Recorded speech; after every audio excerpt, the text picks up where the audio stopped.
Sam Rice Edwards, thank you so much for joining me here on the podcast. Great to connect with you. Lovely to be here. Thank you, Mike. I know you've been out on the circuit doing a lot of interviews and talk about one-to-one John and Yoko, and I can't not begin by asking how this project first came to you. I understand it was from Kevin initially. How was it pitched to you, and what were your first thoughts about daring to go into this world of Lennon and Yoko? Oh, well, I mean, so basically, I got a call from Kevin, and saying, do you want to? Basically, he's got this project, and did I want to come and help him make a film about John Lennon and Yoko Ono? So, I mean, immediately I was interested, and I think what really kind of enticed me. I mean, I love working with Kevin, full stop. So that's it's always interesting when if he calls up with a project. But he was very clear that there's a lot out there about the Beatles and so forth, and he wanted to make something fresh, and so not to kind of really get off the beaten path. And so that immediately I was like, okay, this could be an interesting project, and I kind of jumped in with both feet. And from that point to the time we are now, where the film is being very well critically received and premiering around the world, what was that period of time like? Well, I mean, I guess that now was like a couple of years ago or something. It took us quite a while to make the film, but at first the way the film sort of came about was there was this concert footage that people knew that existed and was kind of sitting in a cupboard somewhere, well, actually in an archive somewhere, and it's the only concert that John Lennon did after the only full length concert he did after leaving the Beatles ever. So people knew it had a kind of inherent value, and Peter Worsley, the producer, had got the rights to this and was looking for the right person to kind of turn that into a film, and found Kevin. And but at the start there really was, we could go in any direction. We just had this concert footage and we could do anything we wanted with it, or we were trying to find something that would, the right way to express the concert, basically. So the beginning of that process, there was a lot of talking and coming up with different ideas, dead ends, and good ideas, bad ideas, head scratching, that sort of thing. And slowly we kind of found this route that the film is today. Yeah. There's an interview just recently published out of Mojo magazine in the UK with Sean Lennon, and I was just reading the article recently, and he said that, to me, ultimately, the message of the film is that they were very brave, John and Yoko, to go from singing songs to hanging out with the Chicago Seven, hanging out with the Black Panthers, and becoming real radical activists. I'm just curious for you and Kevin, what do you think is at the heart of that film? That was obviously something that Sean pulled away, which was quite powerful. Did you have a set vision for what the heartbeat of the film would be? Well, I mean, I think they were very brave. I mean, just sort of maybe before I sort of answer that directly, they came to New York, having kind of escaped the UK in some ways, the vilification of Yoko and the breakup of the Beatles, and they arrived, sort of feeling like they could change the world, and they, sort of like they found this kind of amazing group of people in New York, and so they came sort of in, in this kind of with this amazing energy, and so I think that they engaged with a lot of different things, and they were brave and very. I mean, I would also say that they were very open-minded, and so then they weren't kind of judgmental people. They didn't have they were really kind of searching for what is the right way to improve the world, what is the right way to improve themselves. And so in this way, they connected to a lot of people, which I think is a real sort of strength that they have.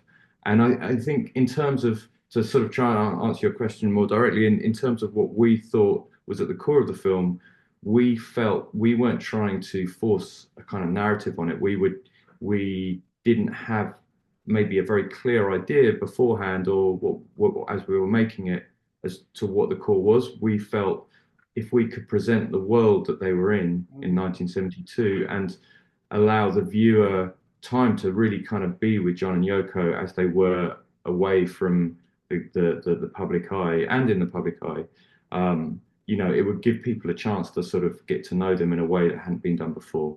And through that, we started to, through that process, I guess the core of the film emerged, but it wasn't something that we had a clear idea of beforehand. Yeah. But it is very much a film also about their times, isn't it? And I guess New York City at the cultural center point of the States as well. I understand that there is quite a bit of attention to what was feeding into them and they were reflecting back. Yeah, definitely. I mean, it was a tumultuous time, 1972, in America, a lot going on, and as we found as we went through the film, huge parallels to today of polarization and this, topics such as like gender, race, the environment were all very much at the fore. There was war and peace movements, and you had populist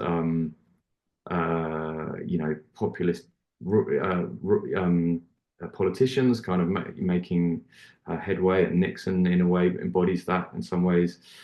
So there were huge parallels, and I think we felt to really kind of get to know John and Yoko, you kind of had to understand their experience. So part of the film that we wanted to make, and I think we've made, is that it allows people to have the experience that they had at that time to kind of feel what it was like to be in New York in 1972. Hasn't the world got much easier and simpler and brighter since those rugged times? Yeah, it was a really, it was a really strange, in this sort of current climate, it was really strange the way the parallels just kept on stacking up. I mean, beyond that list that I just gave, that it was just, huge. And I mean, I guess it was sort of posed a lot of questions for us, like, has nothing changed, or is history like a pendulum, that swings back and forth, and we've again hit that point that we were at in 1972. But I guess the difference now is technology and the effect that that's having. I mean, that's really that is the kind of key difference between now and then, I think. Yeah, that's fascinating. There's a terrific quote from the late Philip Seymour Hoffman. He once described the editing process as where the film is made. You go shopping for all the ingredients you need, you then take those ingredients and then you use them to make the best possible cake you can make. I get the sense here with this project, you each had access to great ingredients. Throughout the process, particularly in the editing process, from your perspective, and I guess in conversation with Kevin, how do you possibly determine what you keep and what you leave away? Was that a smooth process for both of you, or were there moments where you thought, maybe to this day, it would have been great if we had the time to do that? Yeah, I mean, I think I really like that quote, by the way. I didn't know that, so I'm gonna take note of that. Yeah, I think I think you can never make a film like this that in this sort of style and not think, shoulda, woulda, coulda. There's always going to be some things.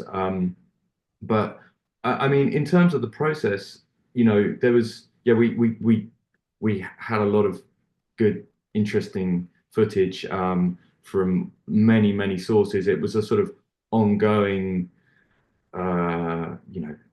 sort of detective story, trying to find all these kind of things in all sorts of different places. Obviously, the Lennon estate helped us with a lot. And I guess, there's kind of ultimately two banks of footage that you can use to make a film like this. One is stuff that includes John and Yoko, and that has a certain, there's only so much of that exists. But I guess, the other part of it is the world of 1972 that we sort of expressed through the television in the film, and that is a huge, I mean, thousands, almost, feels infinite amount of footage, and so we went through thousands and thousands of hours trying to find the things, the right moments to make the film with. But I think the way we did it, just to sort of say, is but Kevin and myself weren't there in 1972 in a village in New York, and but I think we sort of watched all this stuff with a sort of very um, just open mind and really sort of following our feelings. And whenever we found something that we felt for some reason was saying something interesting, we would take it. And some of these would end up in the film. But they would last maybe 3 days before we were like, actually, it's not so important, or a week or 2 months or whatever. And really, the stuff that you see now in the film is the stuff that has survived that kind of constant filtration process and questioning. Like, is this really something that's telling us something about that time? And so I think hopefully what you have is a kind of body of footage that really um, uh, uh, gives a sort of interesting and deep representation of that time. Am I right that the phone conversations that were taped came late in the editing process? And that's been something of a revelation, particularly for Lennon fans, that there are these incredible recordings that they had that are they're not staged, no one's self-aware. That must have been an incredible moment when you came across those resources. Yeah, it was. I mean, that was really a great moment. I mean, there were a lot of kind of great moments during the edit, but I think that moment was really very special because we knew basically we had that there's someone called Simon Hilton who is part of the sort of Lennon estate, and he was over at their archive in New York, and he gave us a call and said, we've got something that you guys might be interested in. And from the tone of his voice, we kind of thought, hang on a minute, this is there might be something here. And basically, what had happened is how I imagine it is he was kind of walking around and found a kind of dusty shelf, and there was a sort of old box that had never been opened, and he found these tapes that no one had ever heard, and they were unlabeled. Um, and it turned out that they were the recordings of the phone calls of the phone in their Bank Street apartment, which is where they lived for the duration of the film. And so these were kind of amazing because you suddenly heard John and Yoko and all their sort of friends and people who worked for them and stuff like chatting just as they did in normal life, and it was very revealing as to who they are. And also the stuff that they were talking about were all the events in 1972 that we were looking at. So it was an amazing sort of pulling back the curtain moment. There's a there was no risk here, obviously, of slipping into a concert film. It's obviously something so much deeper than that. But the one-to-one concert performances feature throughout, and kind of, I guess, holding a narrative thread throughout. I imagine there's quite a lot of content there from the shows that were available to you. Was that process of selecting what songs to go in complex? And then I guess the second part of that question, it sounds completely fresh. I've just been listening to the Record Day content recently, and then the recent YouTube "Well, Well, Well" clip, and it sounds incredible. And everything that I'm reading says that Lennon's never sounded better, of the Elephants' memories never sounded better. Those recordings are just alive. Yeah. I guess the second part of that question, were you also connected to Sean and Paul Hicks and working in and around how those tracks were being redesigned for a new generation? Yeah, I mean, and maybe I'll sort of answer the second bit first. Yeah, yeah. I mean, Sean, and Paul Hicks they kind of took the audio away and would work on it, and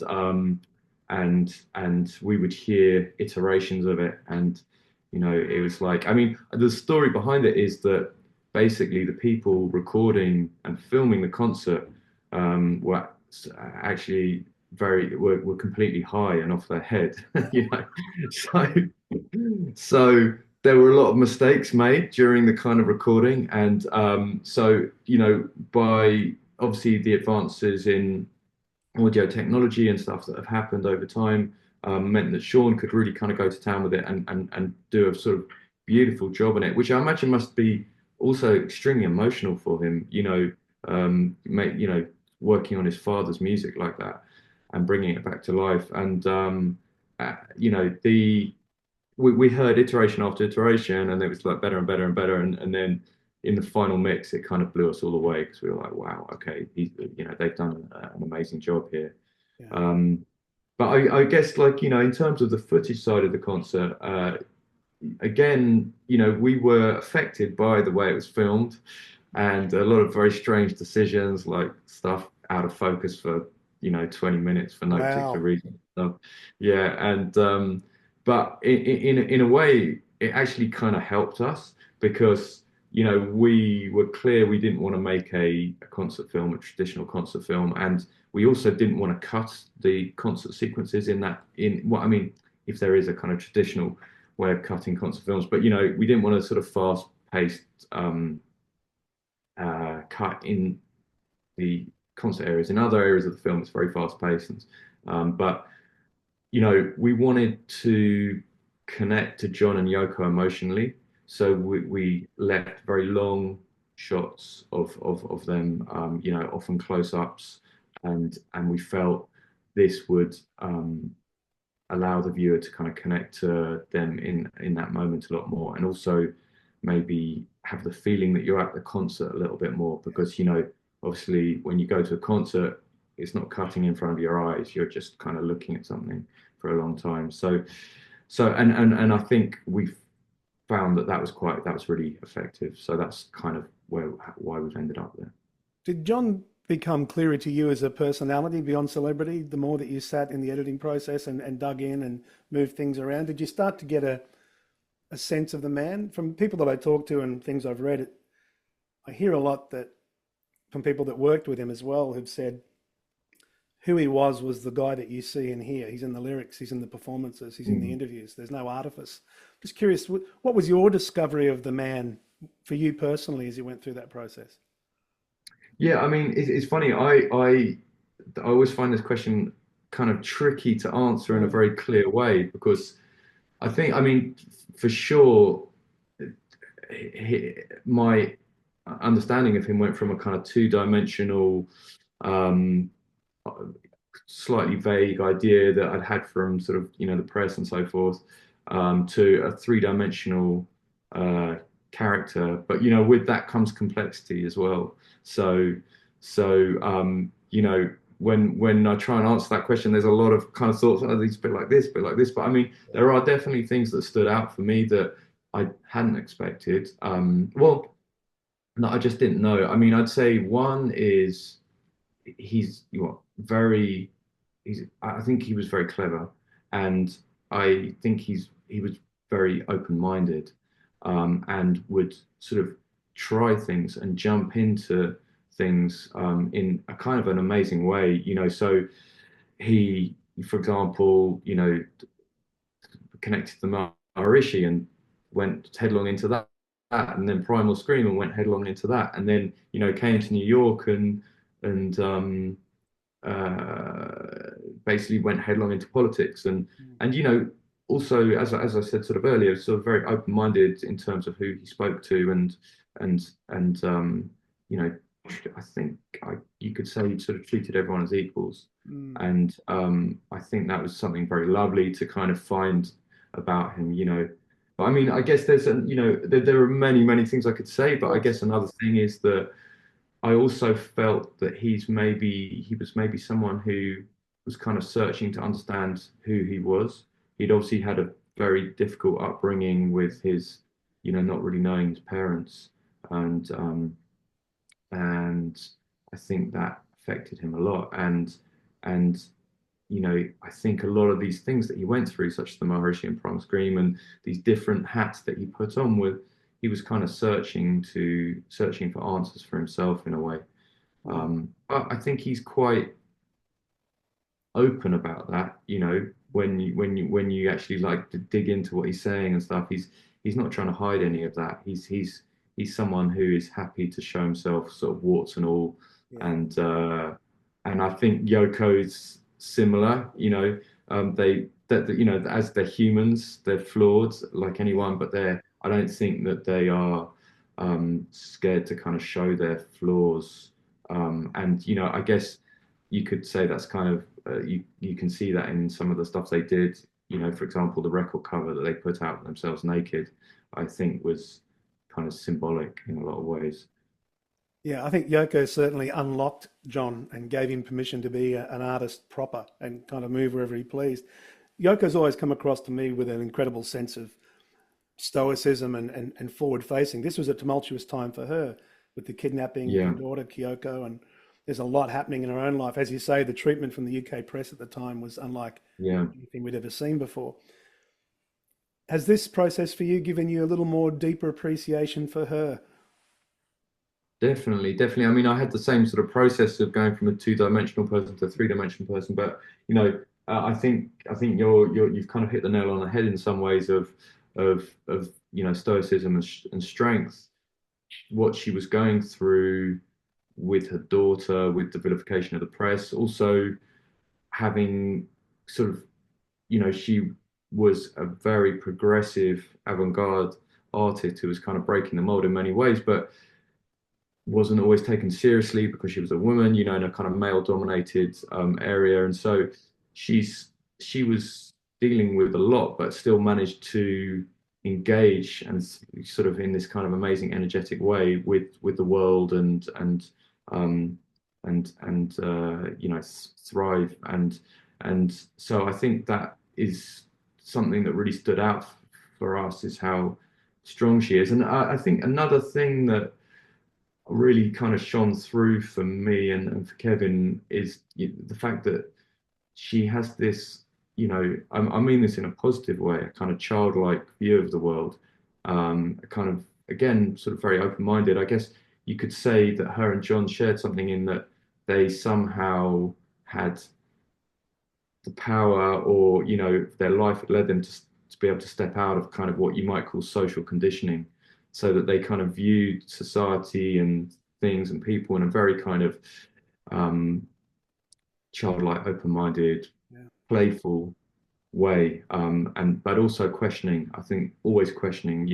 What is it about? Why is society like this? Why am I like this? Yeah. And I feel like they had a kind of shared crusade is the wrong word because it's too loaded, but Yeah. sort of together they were trying to find these answers to these kind of um, childlike questions, I and I think think that's very lovely. I think that's a very kind of lovely thing, and I hope that comes. I think that comes across in the film. And there's also just if anyone is particularly interested in sort of that sort of angle of Yoko, her book Grapefruit is a really kind of wonderful, mind-bending read, and so I recommend it. Yeah, elegant in its simplicity too, I think. That's very well put. You Yeah. you said something a moment ago about that childlike nature. I heard Yoko speak some years ago at the back of an art show in Sydney, here in Australia, and at the Sydney Opera House. And I remember as she was speaking, I didn't know what to expect, but a quarter of the way through, the word that hit me was she's sweet. She seems Mm, sweet, yeah. intelligent, but there was a almost like a childlike charm and a sweetness. But again, we're kind of told these stories over generations, and much to her credit, she stayed forward facing the entire time.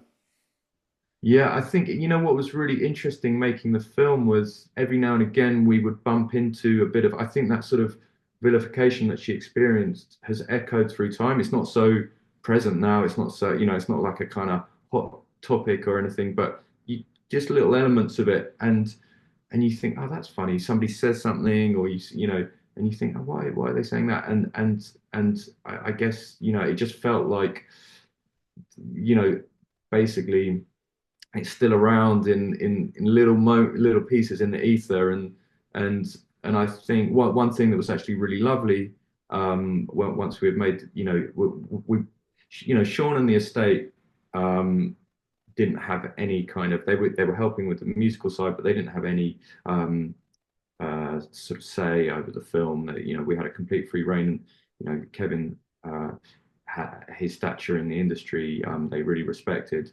But we had this screening with Sean towards the end of the film, of making the film, and it was kind of an amazing screening in this small screening room, and you could just feel how emotional it was for him. Just, obviously, it's his life, and he, when the lights went up, you could tell, he was very moved. And one of the things he said was it was the sort of most accurate and truthful, sort of honest portrayal of who his mother was, who is, sorry. And I think that meant quite a lot to me, meant quite a lot to Kevin as well. It just felt like, okay, yeah, we've expressed the truth as we saw it in some way, and that maybe has gone some way to redress that balance of the sort of vilification of Yoko. I can't imagine how you both were seated in that screening room, looking across and maybe watching for physical cues. I can't imagine what that must have been like. Yeah, it was quite an amazing experience because I mean, it just suddenly you were seeing each scene slightly differently because you're like, oh my God, that's Sean's sister, or that's Sean's mother, so yeah, there was definitely, I was kind of one eye on the screen, but also sensing, is he, how relaxed is he, how tense is he, so, but I think it was a really amazing experience for him, so it was good. Yeah, congratulations. Again, this Mojo magazine quote here that I have, I just want to share before we wrap up. It was from Sean once again after he viewed the film. He was again quoted here for the interview as saying, I was completely floored. I think maybe not everyone realizes how special it is for me to hear my dad talking or to see him. Mhm. I grew up with a set number of images and audio clips that everyone is familiar with. So to come across things that I've never seen or never heard is really deep for me. It's like getting more time with my dad.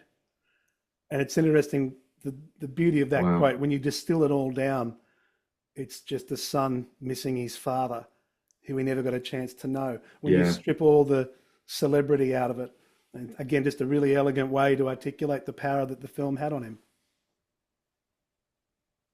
Yeah, no, that I didn't know that quote. So yeah, thanks for sharing that. It's yeah, it meant a lot to us that it was that actually, obviously we weren't being influenced by the estate at all, um, but you know, we wanted it to mean something to Sean. I think if we knew that if it hit Sean in that way, then we had a film that had a sort of inherent strength. Yeah.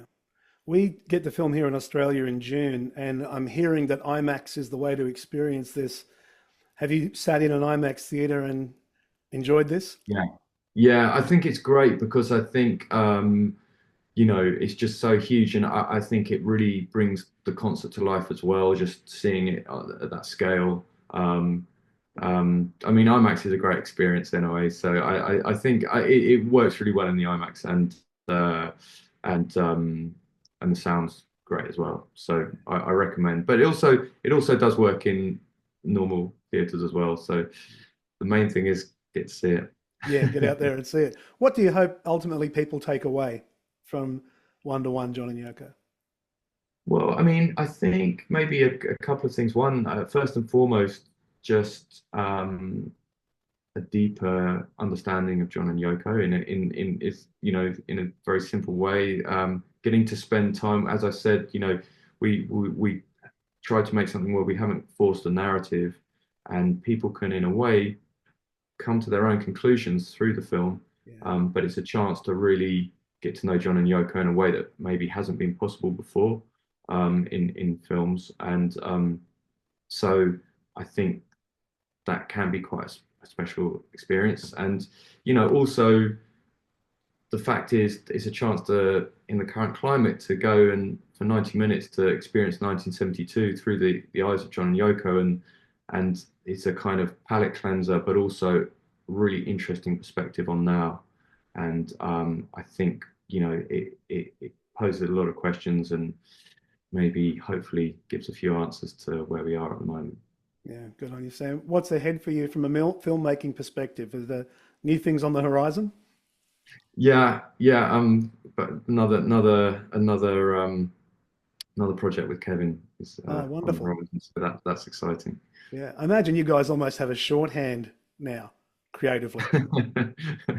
Yeah, no, definitely, definitely. I mean, it's funny. It's we've been working together for a decade, and yeah, I love working with Kevin. I mean, the I think there's so many. He's such a great filmmaker.